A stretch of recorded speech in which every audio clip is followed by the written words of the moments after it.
Radhe Radhe. Hello बच्चों. Welcome to Twin Minds Education, where expert teachers help you build strong concepts with complete clarity.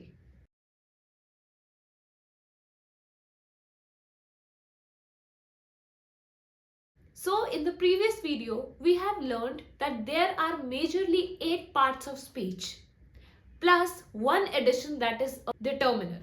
So in today's video, we will be practicing those particular parts of speech in the sentences. Because generally हम ये देखते हैं कि आपको 8 parts of speech के definition plus examples ये आप कहीं से भी पढ़ के you learn those things. But when it comes to the sentences तो आप confused हो जाते हैं कि for example there is a word finished, तो ये क्या है? Verb है, adverb है, noun है कि प्रोनाउन है.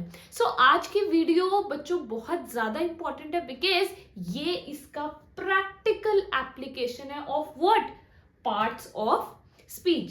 सो before we start and begin with this practice, let us make a quick revision of all the parts of speech. Alright, so जैसे कि हमने लास्ट टाइम किया था कि पार्ट्स ऑफ स्पीच हमारे पास टोटल है 9, that is 8 plus 1, right? 8 parts of speech plus 1, that is an addition, determiners. So let us revise a quick revision and then we'll move forward with the video. So we revised that as to how we started with the noun, that are naming words. Second, pronoun. जैसे कि मैंने आपको बताया था कि ये दोनों बहुत अच्छे फ्रेंड्स हैं. जब नाउन थक जाता है तो वो इनवाइट किसको करता है? प्रोनाउन को, to come in place of noun and further move with the sentence. Noun, pronoun. फिर हमने डिस्कस किया दैट वर्ब जो है वो कहती है कि मैं तो यहाँ के राजा या रानी हूं, बिकॉज मेरे बिना सेंटेंस इनकम्प्लीट है. ऑल्सो आपको एक चीज याद रखनी है कि जो वर्ब है it determines the tense of the sentence, whether it is in present, past और फ्यूचर. देन वी रिवाइज कि एडवर्ब क्या होती है. अब ये दोनों आपस में फ्रेंड्स हैं. कैसे? Add plus verb. If it is giving a meaning to the verb, that is an adverb. Next is adjective, which tells us the quality of noun or pronoun. Moving forward with another pair of friends, that was preposition, conjunctions, जिसकी मैंने आपको कहा था कि list is quite long. For example, prepositions में हमारे पास कौन कौन से आ जाते हैं? At, in, under, below, before, after. And conjunctions मैंने आपको बताया था कि लिंकर्स, जॉइंटर्स, कनेक्टर्स, आप कुछ भी बोल सकते हैं. देन लास्ट में इट इज इंटरजेक्शंस. इंटरजेक्शन का रोल बहुत मेजर तो नहीं है, बट जब ये सेंटेंस में आते हैं तो सेंटेंस में जान आ जाती है. फॉर एग्जाम्पल मैंने आपको बताया था hurray, we won the match. Bravo, she had scored a good score in her academics or whatsoever. So this is how there are total 8 parts of speech plus one, that is determiners. जो recent edition ही है. पहले हम grammar books में भी अगर आप check करेंगे बहुत लैंग्वेज बुक्स ऐसी हैं जिसमें आपको सिर्फ 8 parts of speech मिलेंगे. But because our syllabus is being upgraded every now and then, so you people, especially the students who are progressing towards board classes, you should know that we have one more part of speech, that is determiners. Determiners के लिए मैंने आपको बोला था कि एक अलग video आएगी, बिकॉज शॉर्ट में डिटर्मिनर्स को एक्सप्लेन करना it's not it's not an easy task, because we have a good list of determiners where you will find cardinals, ordinals, quantifiers and a lot of determiners, but you will receive the video very soon. All right, so I hope this quick revision has actually helped you and ये आपके अब जो memory है उसमें store हो गया होगा. And now let's proceed to the major part of the video, that is part of speech, and we have to identify it in the sentence. Okay, अब आपको करना क्या है? देखिए, एक बहुत ही बेसिक फाउंडेशनल टॉपिक है पार्ट ऑफ स्पीच, राइट? इसको आइडेंटिफाई करना सेंटेंस में it's not very difficult, but at the same time it's not an easy job, because see at times we get confuse between verb and adverb. यहाँ पे जब आप इसको isolation में देखते हैं तो आपके लिए इजी है. मैंने आपको कहा okay what is and, you will tell it's a conjunction. I remember. What is verb? Okay, it's one of the parts of speech which determines a tense. बात तो तब है जब आप वही parts of speech यहाँ पे आइडेंटिफाई करें और करेक्ट आइडेंटिफिकेशन होनी चाहिए, right? Okay, let us start with this. The first sentence, he finished his homework. एक छोटी सी टिप है जो आपको याद रखनी है, वेदर वो फर्स्ट क्लास का बच्चा है, थर्ड का, फिफ्थ का और even the 12th class student. जब भी आप इंग्लिश में स्पेशली ग्रामर टॉपिक्स के रिविजन कर रहे हैं, please translate the given sentence or phrase or a group of words in Hindi in your mind. No need to write anywhere on the sides, on the margins. Just translate the entire sentence in Hindi or the language you feel comfortable. अब इसका benefit क्या है? देखिए, कई बार ऐसा होता है because English is a language, it's not a logical subject. यहाँ पे 2+2 4 नहीं है. यहाँ पे आपका 2+2 3.9 भी वैलिडेटेड है, 2+2 4.5 भी हो सकता है, मेटाफोरिकली स्पीकिंग. ऑलराइट, सो आपको सेंटेंस को हिंदी में आप जैसे ही ट्रांसलेट करेंगे, आपके दिमाग में एक इसकी ट्रांसलेशन आ जाएगी, इंटरप्रिटेशन आ जाएगी, सेंटेंस आपको कह क्या रहा है. अब आप देखिए, ही फिनिश्ड हिज होमवर्क. ही कोई एक लड़का है जिसने अपना काम फिनिश कर लिया है, ही हैज ऑलरेडी फिनिश्ड. अब अगर मैं आपको कहूं कि ये जो फिनिश्ड के बीच नीचे में आप एक लाइन देख रहे हैं, okay, you have to identify which part of speech is this word, the underlined word. अब आप तो बड़े हैरान और आप बहुत ही टेंस हो गए कि फिनिश्ड क्या है. अब आप इस फ्लो चार्ट पे जाएंगे एक बार दोबारा कि क्या है क्या है क्या है. आप रुक गए आके वर्ब पे, जो कौन है, राजा या रानी है आपके पार्ट्स ऑफ स्पीच का.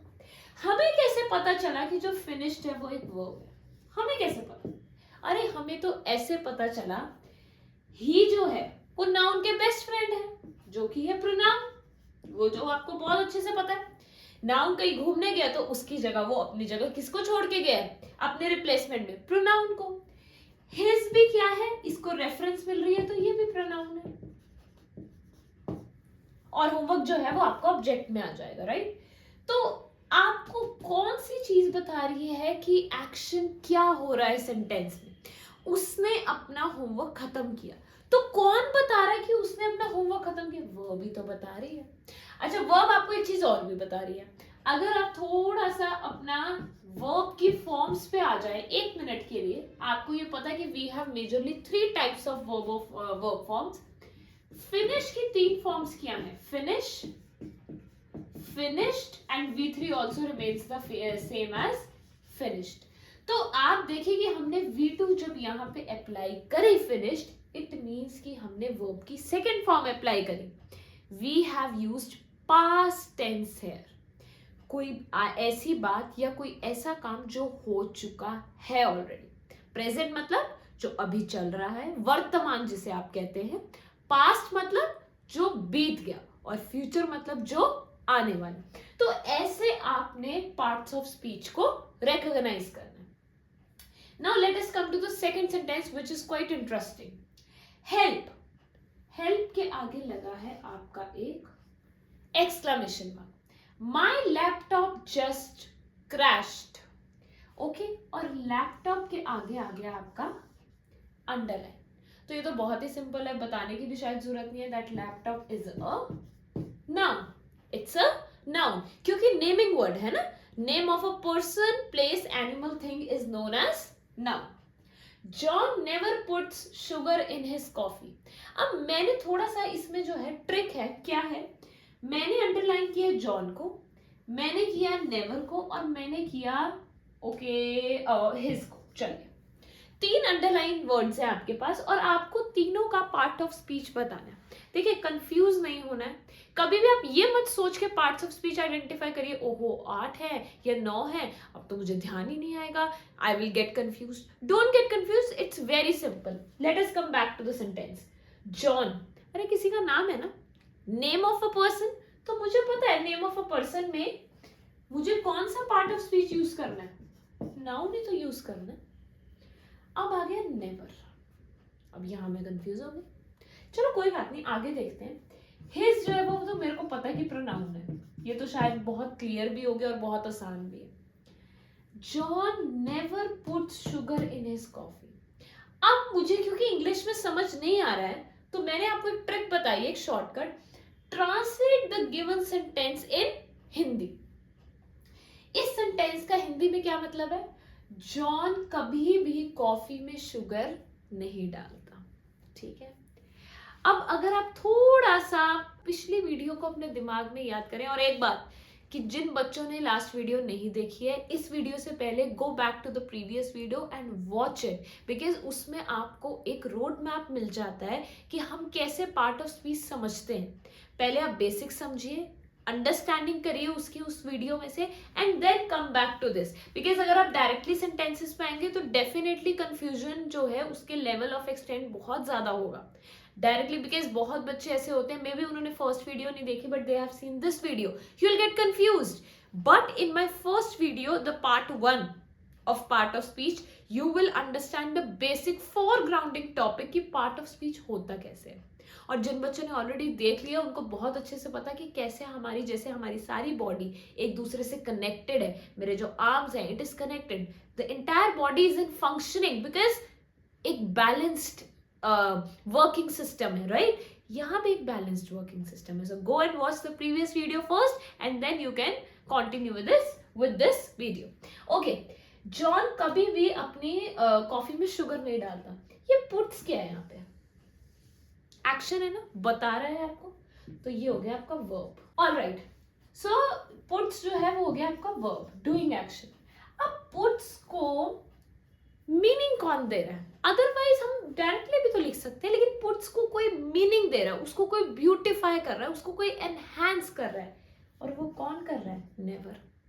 ठीक है जी, तो अगर कोई वर्ब को एनहांस कर दे, उसको मीनिंग दे दे, तो हम उसको क्या कहते हैं? कुछ भी नहीं, बहुत सिंपल है, उसको हम क्या कहते हैं? एडवर्ब। वो वर्ब को एक मीनिंग दे रहा है, तो वो हो गया adverb. See, when I was at a age when we used to go to school and when I was in 6th or 7th grade, I still remember मुझे सबसे ज़्यादा confusion इस topic में हुआ करती थी, because when you open language books जिसमें बहुत ही theoretical, I think 10, 15, 20 पेज दिए होंगे, nouns के 2-3 pages अलग, pronouns, it confuses you. Through this video, I will make sure that you at least understand कि एक sentence में आपको identify कैसे करना है। अगर मैंने आपको बोला had finished, आप कंफ्यूज हो गए कि मैम ने तो बताया था finished verb है, तो had finished क्यों है? क्या had finished full verb होगी, या खाली एक verb होगी जिसमें आप had finished, क्या पूरी verb होगी, या खाली word finished isolation में? लेकिन यहाँ आप गलत हैं, यहाँ आप गलत हैं क्योंकि आप सोच रहे हैं कि finished सिर्फ verb है। अरे verb tense भी तो बताता है। अब had plus finished मतलब मुझे ऐसा लगता है had के साथ V3 लगी हुई है, तो वो तो past perfect, इसका मतलब जो आपकी पूरी verb है वो होगी had finished. So this is how you have to recognize, but don't worry, I have planned a lot of grammatical ऐसे टॉपिक्स प्लान किए हैं जो आपको जहाँ पे आपकी माइन्यूट और बेसिक गलतियां होती हैं, और अगर आपके वो टॉपिक्स इंप्रूव हो गए, then this is my guarantee कि आपकी आंसर राइटिंग भी ऑटोमेटिकली इंप्रूव हो जाएगी, बिकॉज आफ्टर ऑल आंसर में भी तो सेंटेंस ही लिखोगे, और उसमें sentence structuring is very important. So okay, so I hope this sentence is clear. Will you help me move tomorrow? क्या तुम मेरी कल यहां से जाने में हेल्प करोगे? अब अंडरलाइन एक तो है जी यू में, यू तो बहुत ही आसान है, you and me, what are these are pronouns. Okay, so this is very easy. What are the 8 parts of speech? और underline है speech। क्या आप मुझे बता सकते हैं कि speech क्या होगा?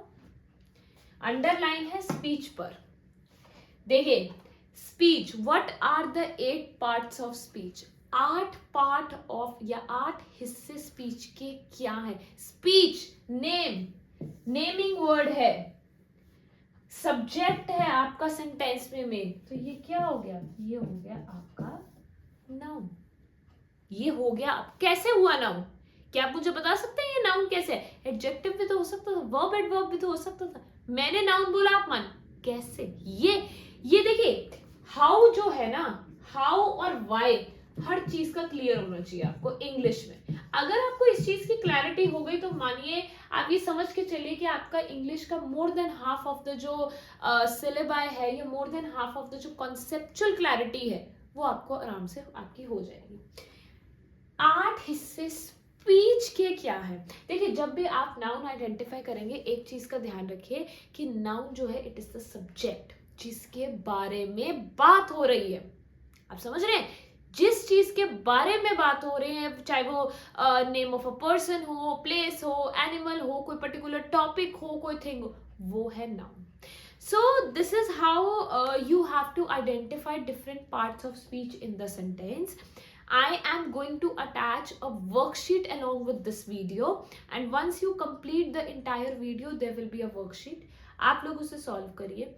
If you have any queries or doubts, your comments are most welcome. So you can definitely comment that what kind of topics you want me to teach you, so that I also have an idea कि आपको कहाँ कहाँ problems आ रही है. Though I'm trying my best that I could take out those particular topics जहाँ पे आप लोग सबसे ज़्यादा errors करते हैं. Because देखिए, जो highlighted topics है, like for example we have a number of topics, determiners, morals, reported speech, ये आप रूल्स पढ़ के शायद कर भी लेंगे, बट ये जो बेसिक्स है ना कि कहाँ पे एरर आ सकता है, कहाँ पे आप लोगों ने नाउन आइडेंटिफाई करना है. अच्छा, अगर मैंने नाउन आइडेंटिफाई कर लिया, क्या वो नाउन नहीं है? ऐसा तो नहीं है वो एडवर्ब है, ऐसा तो नहीं है वो एडजेक्टिव है.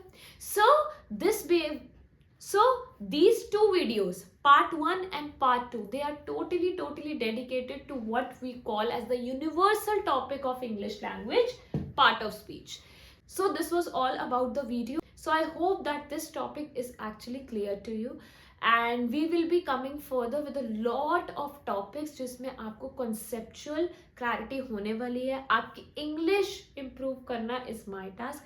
आपने बस एक छोटा सा काम करना है कि जो भी वर्कशीट्स यहाँ पे अटैच होती हैं वो आपको अपने बेस पे करनी है, अपने लेवल पे. You have to complete those worksheets and do give your reviews in the comment section so that we can move further with a good strength and power on this channel.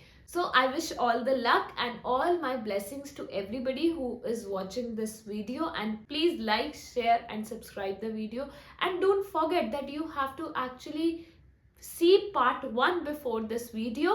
See part 1 and then come back to part 2, and we'll have more parts in the further days. All the best to the board class students who are all set to kill and crack that paper for which you are preparing from last 1 year. So all the best, good luck, Radhe Radhe.